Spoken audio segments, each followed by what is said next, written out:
नमस्कार साथियों, मैं मनीष भारती संस्कृति आईएएस प्लेटफॉर्म पर आप सभी का स्वागत करता हूं। साथियों, और जैसा कि आप जानते हैं 2024 प्रीलिम्स को ध्यान में रखते हुए हम लोग पिछले एक वर्ष के करंट अफेयर्स पर चर्चा कर रहे हैं और इंटरनेशनल रिलेशन के साथ मैं आया हूं। पहले हम क्या करते थे, मंथ वाइज कर लेते थे, लेकिन हमने देखा कि आप लोग रिक्वेस्ट कर रहे थे कि सर एग्जाम नजदीक है, जल्द से जल्द इसे कवर करा दीजिए। तो 2 महीना का साथ लेकर के आए हैं। अगस्त और सितंबर 2023 में वे सभी मुद्दे जो अंतर्राष्ट्रीय राजनीति के संदर्भ में, अंतर्राष्ट्रीय संबंध के संदर्भ में चर्चा में बने हुए थे, उस पर हम चर्चा करेंगे। 5वां लेक्चर ये है। चलते हैं पहले टॉपिक की तरफ सीधे। ब्रिक्स को लेकर के बातें की गई है। ब्रिक्स अपने आप में एक ऐसा संगठन है जो हमेशा ही चर्चा में बना रहता है। क्यों मैं ऐसा कह रहा हूं कि देखिए, इसके कुछ कारण हैं। एक कारण तो सबसे पहले, सबसे प्रमुख कारण यह हो जाएगा कि इसमें ये जो आय है ना, ये इंडिया के लिए कहा गया है। तो वो सारा संगठन जिसमें भारत किसी न किसी रूप में शामिल हो और वह चर्चा में रहा हुआ हो, कुछ बड़ा अपडेट आया हो, तो आपको अच्छे से तैयार करके जाना है।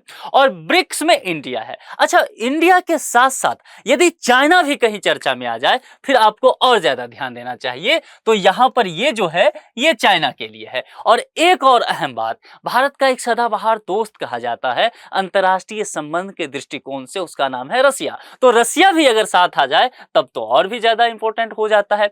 इसके अलावा अगर आप देखेंगे तो एक नया शब्द चला है। नया शब्द क्या कह सकते हैं, शब्द तो पुराना ही है, लेकिन फिर से नए रूप में आ गया है। उसे ग्लोबल साउथ कहा गया है। प्राइम मिनिस्टर नरेंद्र मोदी हाल के दिनों में इस पर काफी जोर देते नजर आए हैं। G20 का भी जब सम्मेलन हुआ भारत में, तब भी इस पर चर्चा किया गया। बहुत सारे मंचों पर उन्होंने इस बात को लेकर के कहा है। तो ग्लोबल साउथ के नजरिए से देखेंगे ना, तो ये तकरीबन वही बातें हैं जो द्वितीय विश्व युद्ध के बाद जो एक अलग दुनिया शुरू हुआ था, थर्ड वर्ल्ड की बातें की गई। देखेंगे जहां पर आपको थोड़ा सा पॉलिटिकली अनस्टेबिलिटी भी नजर आएगा, या फिर आप जहां पर ये देख रहे होंगे कि आर्थिक दृष्टिकोण से, विकास के दृष्टिकोण से ये सब कमजोर देश नजर आएंगे पश्चिमी देशों के मुकाबले। तो यहां पर देखिए, उस देश को भी शामिल किया गया इस संगठन में। यहां पर B4 ब्राजील की बात की गई है। ब्राजील जो है लैटिन अमेरिका का एक देश है। और यहां पर S आपको दिख रहा होगा, और S किसके लिए कहा गया है, साउथ अफ्रीका के लिए कहा गया है। और साउथ अफ्रीका जो है अफ्रीका महाद्वीप में है। तो ये सभी देश अगर देखेंगे, चाहे आप इंडिया को लेकर के देखें, चाहे आप देखेंगे ब्राजील को लेकर के, चाहे साउथ अफ्रीका, चाइना, ये सब जो है ग्लोबल साउथ के कंट्री हैं। मामला समझ में आ गया। तो ये अभी चर्चा में बना हुआ है। देखिए यहां पर जो है 5 लीडर आपको नजर आ रहे होंगे। यहां पर देखेंगे ये जो हैं रसिया के प्रतिनिधित्व हैं, उनके बगल में आपको दिख जाएंगे प्रधानमंत्री नरेंद्र मोदी। नरेंद्र मोदी भारत के तरफ से प्रतिनिधित्व है। इसके बाद आपको दिख जाएंगे साउथ अफ्रीका के प्रतिनिधित्व, फिर आपको चीन के, और फिर आपको ब्राजील के नजर आएंगे। तो अब ये हुआ क्या मामला, देखिए दक्षिण अफ्रीका द्वारा, चीजें नोट करते चलिए। दक्षिण अफ्रीका द्वारा जोहान्सबर्ग में 15वें ब्रिक्स शिखर सम्मेलन का आयोजन किया गया। एक शब्द यहां पर आया है, जब भी चीजों को पढ़ें तो थोड़ा सा बढ़िया ढंग से उसको तैयार कीजिए। एक शब्द यहां पर चर्चा में आया, शिखर सम्मेलन। अब शिखर सम्मेलन का तात्पर्य क्या होता है, जैसा कि शब्द में है शिखर, तो सबसे ऊंचा। तो देखिए ये जो नेता है ना, ये शीर्ष नेता है अपने अपने देश के। अगर या तो शीर्ष होंगे या उनके द्वारा उनके प्रतिनिधि को भेजा जाएगा। जैसे कि मान लीजिए रूस के जो है राष्ट्रपति व्लादिमीर पुतिन साहब, तो जब से यूक्रेन के साथ इनका युद्ध छिड़ा है, वे रसिया छोड़ के कहीं आना जाना बंद कर दिए। रसिया छोड़ के निकल ही नहीं रहे हैं। वो अपने घर में ही रह रहे हैं, क्योंकि विभिन्न तरह का प्रतिबंध लग गया उन पर, खतरा बना हुआ है, तो फिर वो नहीं आ जा रहे। तो फिर कैसे काम चल रहा है, या तो दूसरे देश के जनप्रतिनिधि रूस जा रहे हैं उनसे मिलने के लिए, या फिर क्या हो रहा है, वह अपने किसी न किसी प्रतिनिधित्व को भेज रहे हैं। रूस के प्रधानमंत्री को भेज दे रहे हैं, या रूस के विदेश मंत्री को, रक्षा मंत्री को जो है वह समझौता वगैरह के लिए, बातें करने के लिए विभिन्न मंचों पर भेज दे रहे हैं। ठीक है, तो शिखर सम्मेलन का तात्पर्य यहां पर यह हो गया कि शिखर के जो नेतृत्व करता है, शीर्ष नेतृत्व, जैसे भारत में देखेंगे, तो भारत में अगर आप देखेंगे तो व्यवहारिक रूप में प्रधानमंत्री आपको शीर्ष नेतृत्व नजर आएंगे। चीन में आपको राष्ट्रपति नजर आएंगे, रूस में भी राष्ट्रपति आपको नजर आएंगे। ठीक है, तो ये सब लोग जो है एक साथ बैठे, उसको शिखर सम्मेलन कहा जाएगा। ये जोहान्सबर्ग में हुआ दक्षिण अफ्रीका का, और ये 15वां ब्रिक्स का शिखर सम्मेलन था। प्रमुख बिंदु क्या है देख लीजिए। ब्रिक्स और अफ्रीका पारस्परिक रूप से तेज समृद्धि, सतत विकास तथा समावेशी बहुपक्षवाद के लिए साझेदारी करने की बात की गई। ये यहां पर टॉपिक था। देखिए, ब्रिक्स और अफ्रीका, यानी कि इस बार जो है ब्रिक्स में ये 15वां शिखर सम्मेलन जो हुआ, तो इसमें अफ्रीका पर ज्यादा महत्व दिया गया। दूसरी बात देखिए, यहां पर समृद्धि की चर्चा की गई।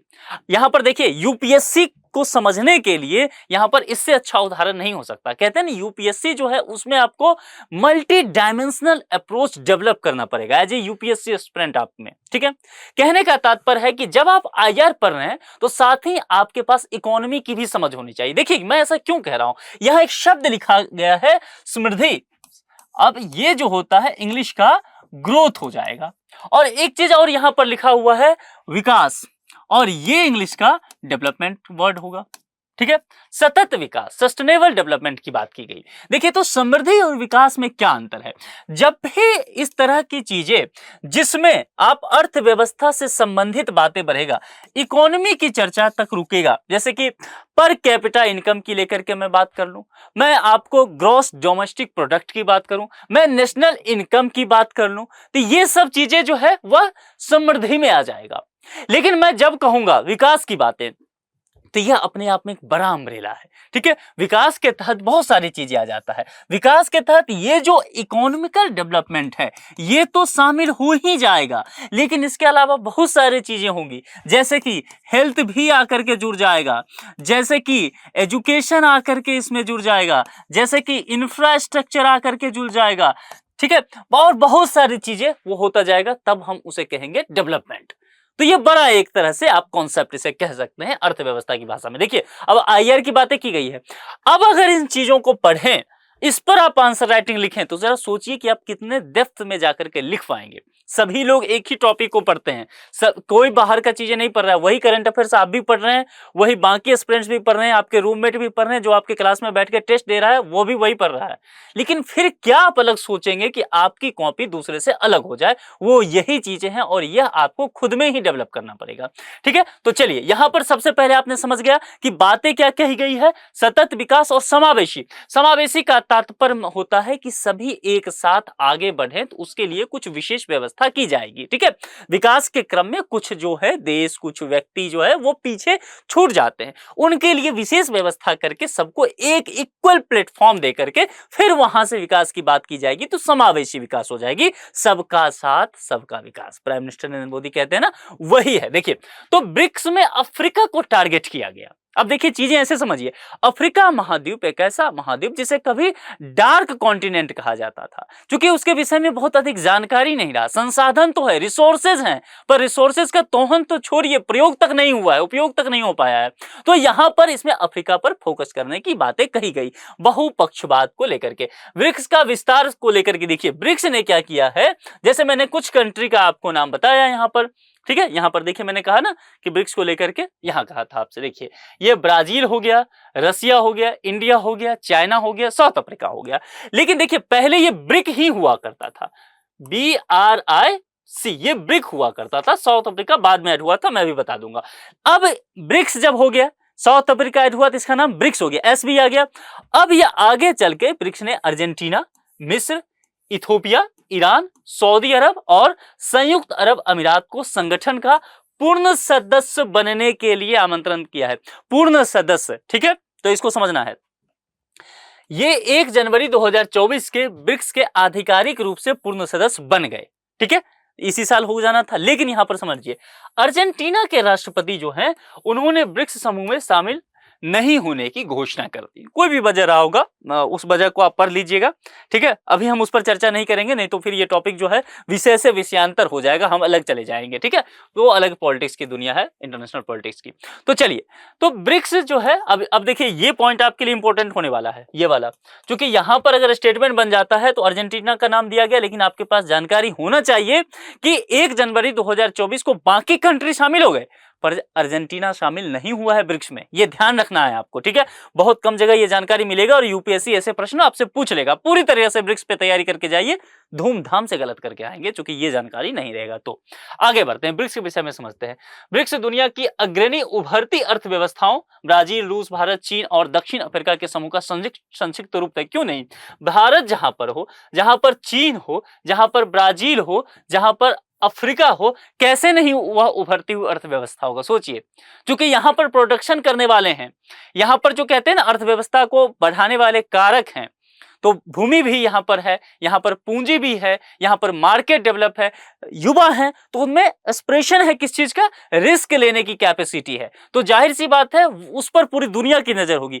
इसीलिए ब्रिक्स एक ऐसा संगठन बन जाता है जो अपने आप में बहुत महत्वपूर्ण हो जाता है। 2001 में ब्रिटिश अर्थशास्त्री जिम ओ नील ने ब्राजील, रूस, भारत और चीन की 4 उभरती अर्थव्यवस्थाओं का वर्णन करने के लिए ब्रिक शब्द गढ़ा था। और जब यहाँ पर 2006 में ब्रिक विदेश मंत्रियों की पहली बैठक के दौरान इस समूह को औपचारिक रूप दे दिया गया। 2010 में मैंने कहा था कि अफ्रीका शामिल हुआ तो ब्रिक्स से ये ब्रिक्स बन गया। उसके बाद ब्रिक्स विस्तार से पहले वैश्विक जनसंख्या का 41%, वैश्विक सकल घरेलू उत्पाद यानी कि जीडीपी की चर्चा कर दी गई है, तो जीडीपी का 24% और वैश्विक व्यापार का 16% प्रतिनिधित्व करता था। यह विस्तार से पहले की बात कर रहा हूं, यह मैं बात कर रहा हूं जब ये 5 कंट्री हुआ करते थे। लेकिन जब आप सऊदी अरबिया आ गया है, अमीरात आ गया है, जब आपको आप देख रहे हैं मिस्र की बात की जा रही है, इथोपिया आ गया है, तब जाकर के इसका जो विस्तार है वह और ज्यादा बढ़ जाने वाला है। ठीक है, अब चलिए इस पर एक प्रश्न देख लेते हैं। यूपीएससी के लेवल का ही प्रश्न है, यूपीएससी इस तरह का प्रश्न कर सकती है, तो प्रैक्टिस करके देखते हैं तब हम समझ जाएंगे। निम्नलिखित देशों पर विचार कीजिए। यहां पर जब भी ये प्रश्न देखे ना तो ये पहले कमांड पढ़ लिया कीजिए, प्रश्न सॉल्व करने के प्रीलिम्स का सबसे अच्छा तरीका है, और ध्यान से इस कमांड को पढ़िए। उपर्युक्त में से कितने देशों में, नंबर पूछा गया है, ब्रिक्स समूह के नए सदस्य के रूप में सदस्यता ग्रहण की है, नए सदस्य के रूप में आपसे पूछा जा रहा है, और कितने देशों ने यह पूछा जा रहा है, केवल 2, केवल 3, केवल 4, केवल 5 आपसे पूछा जा रहा है। इथोपिया था तो हमने चर्चा किया था कि हाँ इथोपिया है, चलिए। सऊदी अरब भी था, हमने अमीरात भी देख लिया था, हमने मिस्र भी देखा था, इराक नहीं था, ईरान था, और केन्या नहीं है। तो 1, 2, 3 और 4 है, तो केवल 4 यहां सी में है, तो सही जवाब इसका सी हो जाएगा। देख लीजिए, इतना ही सिंपल ये प्रश्न होता है, लेकिन कई बार हम चीजों को बहुत ध्यान से नहीं पढ़ते हैं और वो हमारे लिए कठिन हो जाता है। चलिए अगले टॉपिक पर चलते हैं, पनामा नहर। पनामा नहर जो है इस बार बहुत इंपॉर्टेंट होने वाला है। देखिए जब भी इस तरह की चीजें आए, कोई समुद्र की लेकर के बात कर सकता है, पर्वत पठार को लेकर के बात हो जाए, किसी कैनाल को लेकर के बात हो जाए, तो उसके इर्द गिर्द की चौहद्दी पर आप ध्यान रखिएगा। यूपीएससी जो है वहां पर आपसे मैप आधारित प्रश्न पूछ सकती है, और इसको जानने के लिए मेरी बातों पर यकीन करने की आवश्यकता नहीं है, सीधे जाना है कहां पर, PYQ पर, यानी कि प्रीवियस ईयर क्वेश्चन को पलट के देखना है, यूपीएससी के नब्ज को आप समझ जाएंगे। 2 चीज, सिलेबस और PYQ को देखिए। PYQ में बतेरे ऐसे प्रश्न आपको मिल जाएगा जो कि आप देखेंगे कि आपसे मैप के आधारित प्रश्न पूछे गए हैं, और पूछ लिया गया है कि ब्लैक सी और ब्लैक सी के इर्द गिर्द की चीजें पूछ लिया है। तो यहां पर पनामा नहर जितना मैं पढ़ाऊंगा उतना तो है ही, जाकर के एटलस जो है आप उसे तुरंत ओपन कीजिएगा और इसके लोकेशन को ढूंढिए, उसके आसपास की सारी स्थिति जो आपने नोट्स में पढ़ रखा है उसको रिवीजन कर लीजिए। करंट अफेयर्स और कुछ नहीं होता है, बस बेसिक को अच्छे से तैयार करना होता है। क्यों चर्चा में आया, सूखे से प्रभावित पनामा नहर में नौ परिवहन बाधित हुआ है। क्यों नहीं सूखे से प्रभावित होगा, ग्लोबल वार्मिंग तो हो ही रहा है, देख ही रहे हैं, वैश्विक टेम्परेचर बढ़ रहा है, इस वजह से पूरी दुनिया में जगह जगह आपको देखने को मिलेगा कि सूखे की स्थिति बन रही है। यही चीजें आपको साउथ अफ्रीका में कुछ समय पहले देखने को मिला, यही समय चीजें देखिए भारत में बेंगलोर शहर की स्थिति देखने को मिल रहा है, बिहार में रिपोर्ट आया कि 40 से अधिक नदियां सूख चुकी है। तो यही चीजें जो है विश्व के कई अलग अलग भागों में देखने को मिल रहा है, पनामा नहर भी कहीं न कहीं उसका एक कारण बनता हुआ नजर आ रहा है। तो यहाँ पर नौ परिवहन बाधित हुआ है। नौ परिवहन देखिए यहाँ जो है परिवहन की किस तरह से व्यवस्था इससे होता था। इस मैप पर मैं चाह रहा हूं ना कि थोड़ी देर बाद आपको लाऊं, ये पनामा नहर का लोकेशन है, लेकिन अभी थोड़ी देर बाद में लाऊं, कुछ चीजें बता करके तब आप समझ पाएंगे। हाँ, कुछ चीजें आप यहां पर देख लीजिए। देखिए यह जो है नॉर्थ अमेरिका है। नॉर्थ अमेरिका में जो मुख्य कंट्री हैं, जैसे कि आपने यूएसए को रख लिया, कनाडा को रख लिया, मैक्सिको को रख लिया, ठीक है, तो ये मुख्य हो गए। उसके बाद जो है साउथ अमेरिका की बात की गई। साउथ अमेरिका में आप कह सकते हैं जो लैटिन अमेरिका वाले कुछ कंट्री हैं वे हैं, ठीक है, जिसमें इसमें आपको जैसे कि यहां पर और इस दोनों को जो जोड़ेगा, ठीक है, वह पनामा कैनाल की बात करेगा। चलिए आगे पहले देखते हैं, फिर मैं मैप पर लाऊंगा, आप चीजों को आसानी से समझ जाएंगे। तो यहां पर यह देखना है कि पनामा कैनाल क्या जो प्रकृति के द्वारा निर्मित है? बहुत सारे ऐसे नहर होते हैं जो प्रकृति के द्वारा निर्मित है, लेकिन यहां पर आपको देखना पड़ेगा, मैंने आपको ये दिखाया था, ठीक है। देखिए, और इसको मैं अगर रब कर देता हूं फिर आप इसको देखिए, ये जो है मानव द्वारा निर्मित है, हमने आपने बनाया, मनुष्यों ने बनाया है इसे, ठीक है। और क्यों? तो यह अटलांटिक और प्रशांत महासागर को आपस में जोड़ता है। अब जरा देखिए, फिर से इस पर आइए, देखिए अब अगर आप देखेंगे तो ये जो है आपको पैसिफिक ओशियन दिख जाएगा, यानी कि प्रशांत महासागर दिखेगा, और ये क्या दिख रहा है? अटलांटिक ओशियन दिख रहा है। और देखिए, एक तरफ पैसिफिक ओशियन है, दूसरे तरफ अटलांटिक ओशियन है।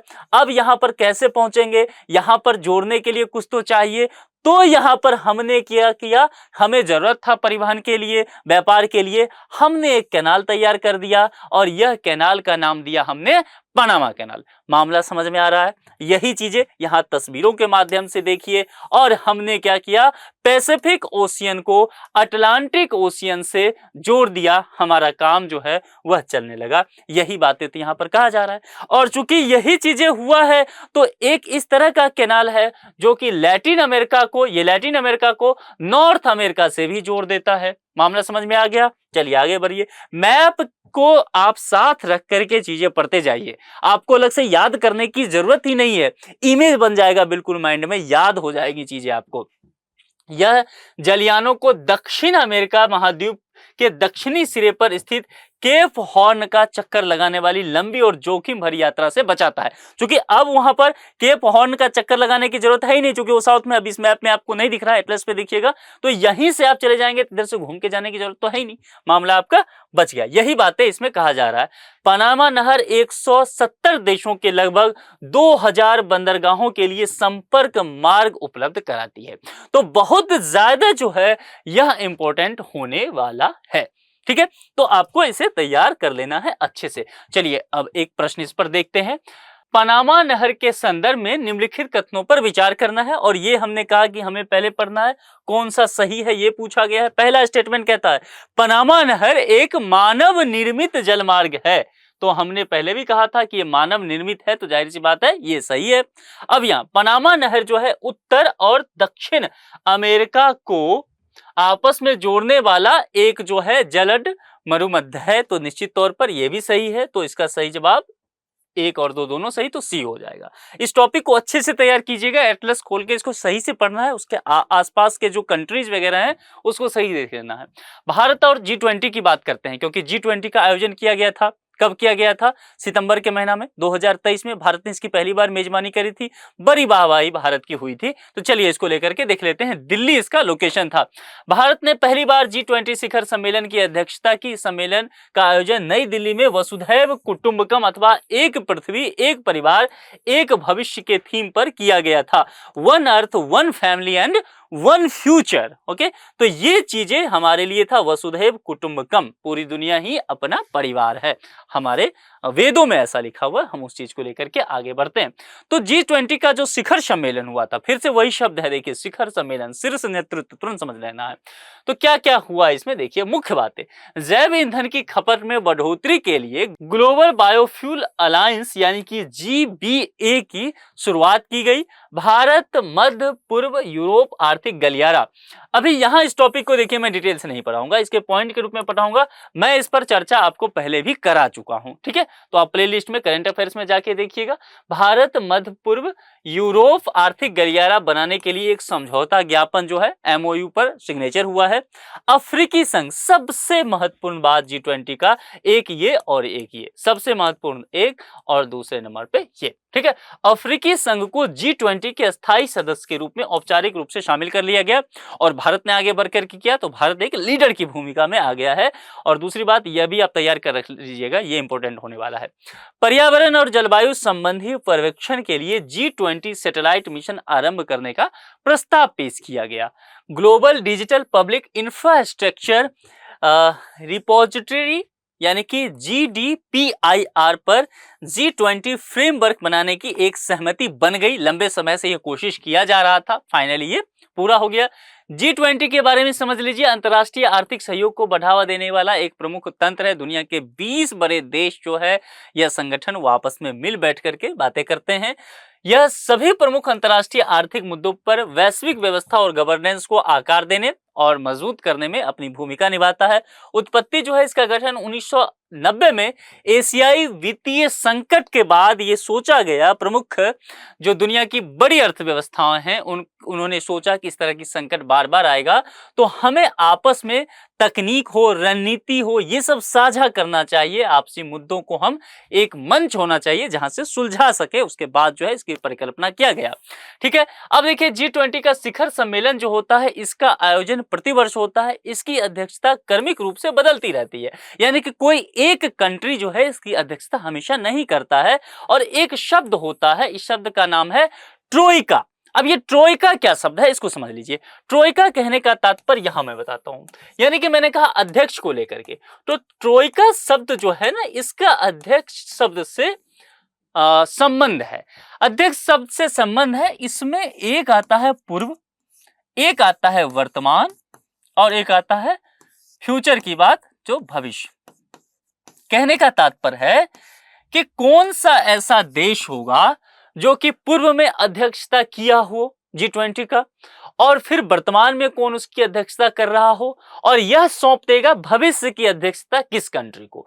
इसको मिलकर के कहा गया है ट्रोइका। जैसे एक उदाहरण के तौर पर मैं आपको बताऊं तो भारत से पहले G20 का जो सितंबर 2023 में भारत ने इसकी अध्यक्षता की और दिसंबर तक भारत के पास लगभग ये था।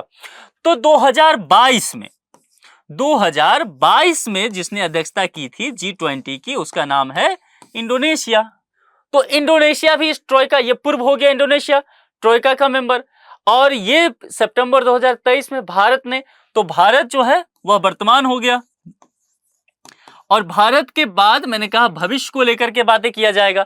तो भविष्य में जो है यह इसका आयोजन कौन करेगा, अध्यक्षता कौन करेगा, ब्राजील ने। तो भारत ने, आपने देखा होगा, ब्राजील को अध्यक्षता सौंप दिया, यदि आप पूरे मुद्दे पर नजर रखे होंगे तो। इसी को ट्रोइका कहा जाता है। इसका कोई अस्थायी रूप से सचिवालय भी नहीं है, ना इसके कोई कर्मचारी वगैरह होते हैं फिर कहेंगे जनाब ये काम सब कैसे चलता है। तो जो देश की इसकी अध्यक्षता करते रहते हैं उन पर यह सारी जिम्मेदारी होती है।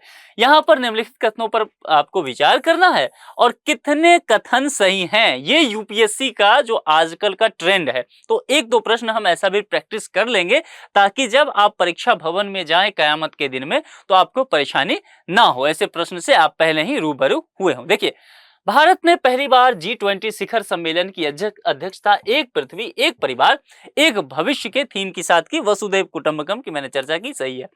नई दिल्ली सम्मेलन, ये एक टर्म है। न्यू दिल्ली सम्मेलन में अफ्रीकी संघ को G20 के अस्थायी सदस्यता के रूप में शामिल किया गया। मैंने पहले भी कहा कि अफ्रीकी सदस्य जो है, अफ्रीकी संघ जो है, इसके सदस्य हो चुके हैं, तो ये भी सही है।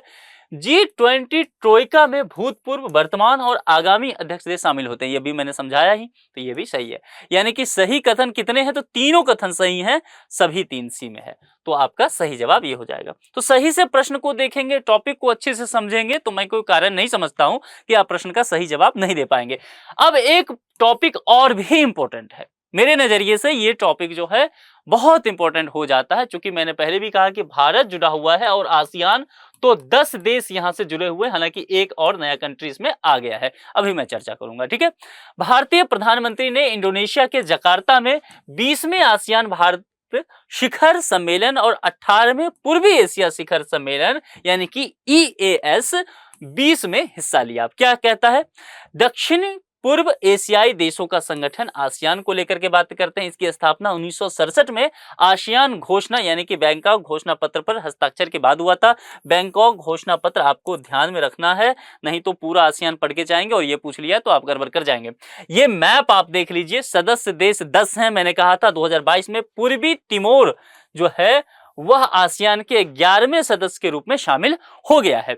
तो ये मैप आप जरा यहां पर देखिए, ये जो भारत, अगर आप भारत का मैप ध्यान रख पा रहे हैं तो भारत के पूरब के तरफ चलेंगे। देखिए, ये इंडिया का, ये बांग्लादेश है और ये भारत का नॉर्थ ईस्ट हो गया है ना, नॉर्थ ईस्ट वाले स्टेट हो गया, जो कि असम पर जाता है, अरुणाचल प्रदेश, नागालैंड पड़ता है, त्रिपुरा, मणिपुर, मेघालय, तो ये सब यहाँ पर। उसके बाद यहाँ से शुरू हो जाता है कौन, म्यांमार।